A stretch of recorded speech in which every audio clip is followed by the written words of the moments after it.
couldn't believe it. Just like, so here's the thing. Now, I go on YouTube and I check what's going on, and you know, Aquaman behind the scenes and stuff, and my normal YouTube channels is all about DC, but now it's kind of mixed between DC and Queen.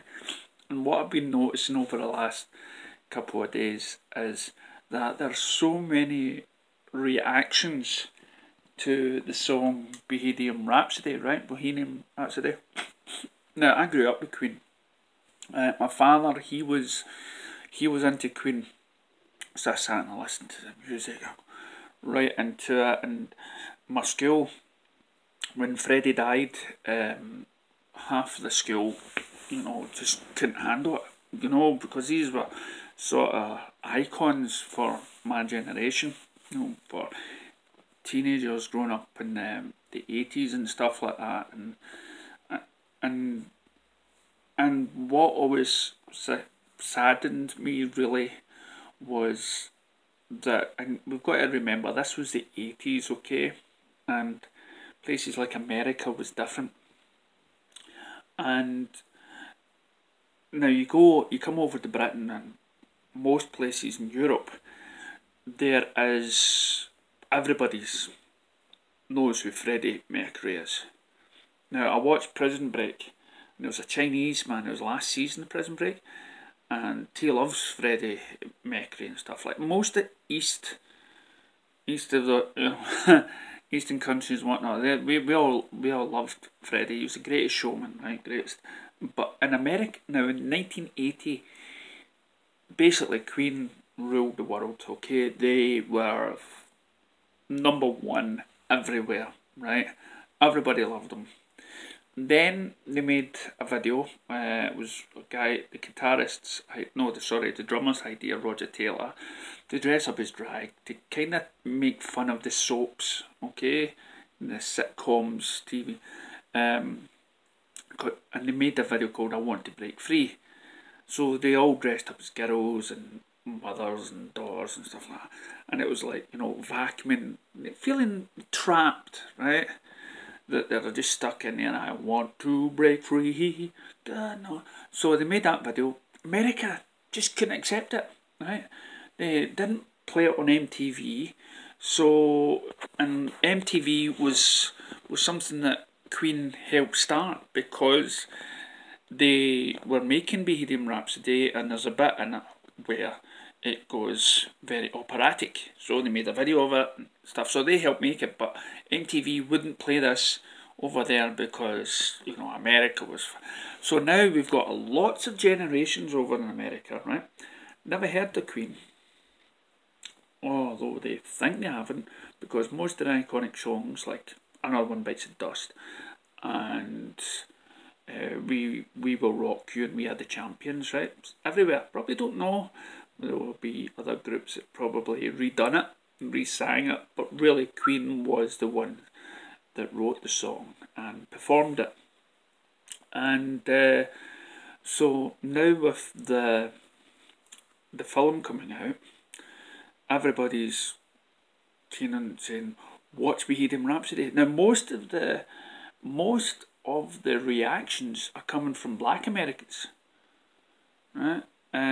Most of them, but I'm saying there's a lot of white Americans as well, but most of them that I've came across is the black hip hop sort of reactions to it, and by God, they're all loving it, and they're all talking about how good the voices are, and all the group is singing. Now, if you haven't seen the film, it basically states that most of the group, it was 4 musicians, and they all wrote songs. Not like the manufactured groups today, which has either been put there by shows like the X Factor or American Idol and shows like that, but bands that really got there by themselves, and that started with no money and got there and did it for the love of making music, not just for groups like One Direction or stuff like that comes and goes, they make the money in the teenage years, then they left. No, these guys, they started roughly in the teenage years and carried on until the sadly demise. of Freddie.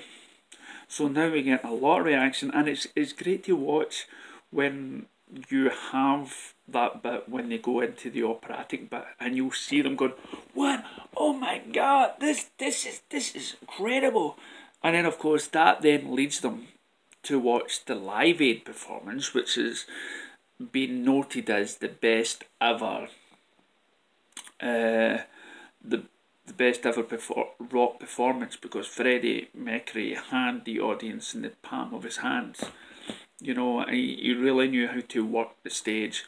Unlike any act that's gone before, 1980, I can't remember the year of Live Aid, very early 80s, and they were up against a lot of the great bands in the 80s. And this show, Live Aid, was filmed all around the world. And basically everyone says this was the act that done it, you know, and you can see it. So if you haven't seen the film, go and see the movie. And I find it so touching that people are realising how talented this band was, and how talented they were at singing, playing the music, harmonising, the tones of Freddie and everything else. I'm glad they're finding that out. Now, that is what should be done for a lot of things. Now, to tie it in with the DC news, Aquaman behind the scenes has just came out. So I just watched that anyway. But what does this mean? Now, well, now we're going to have a big generation of kids that will grow up, and they will rediscover Queen, and the legacy will live on, and it should be, I honestly thought it would be something that would be handed down from father to son, or son and daughter, and father and daughter, mother and daughter, or whatever. I just thought Bohemian Rhapsody and groups like that will always be handed down. I'm just glad now that America is waking up to Queen, because you let the band down in the past. But again, it's all there on YouTube now and stuff. And this is again can be said about DC films. These great films like BVS and Man of Steel, they will be rediscovered years on in, or maybe movies that you love in general may be rediscovered in time, and to a new generation, a generation that is sick about, you know, the movies that are getting just now, and they'll come across these films and they'll love it, and you'll see reactions to all these other new people, and it's just fantastic to watch. And if you haven't watched any of the reactions, and if you're a Queen fan yourself, watch it, because it's almost like watching somebody actually being born again. I could leave some links down here, but all you got to do is put in Queen React, and if you're a Queen fan, it's a great time to be one. It really is. I'm just about to watch these four guys sitting on the couch and see what they take from it, and no doubt I'll be in tender hooks to when they get to the Figaro. Finally, Freddie Mercury's getting the recognition, and the Queen rock group. I mean, put it this way: they were at the Olympics, the British Olympics a couple of years ago, and they just had a video bit of Freddie Mercury going, and everybody done it, and all the people done the Radio Gaga sign. Very much doubt the American Olympians did it, but the Eastern people, they definitely knew. And so again, this gives us more hope for our own passions yet to be discovered. May not take. I mean, that was Queen. You know, they stopped in about 91 when Freddie Mercury died and stuff, and 20, 30 years on or so forth, and they're getting reborn again by a new generation. So let's hope it happens to what you're passionate about and what movies you're passionate about, or the music. You know, let's try to forgive this generation for not seeing the greatness of what we love. Maybe it'll take the next generation to appreciate what we all love. Thank you.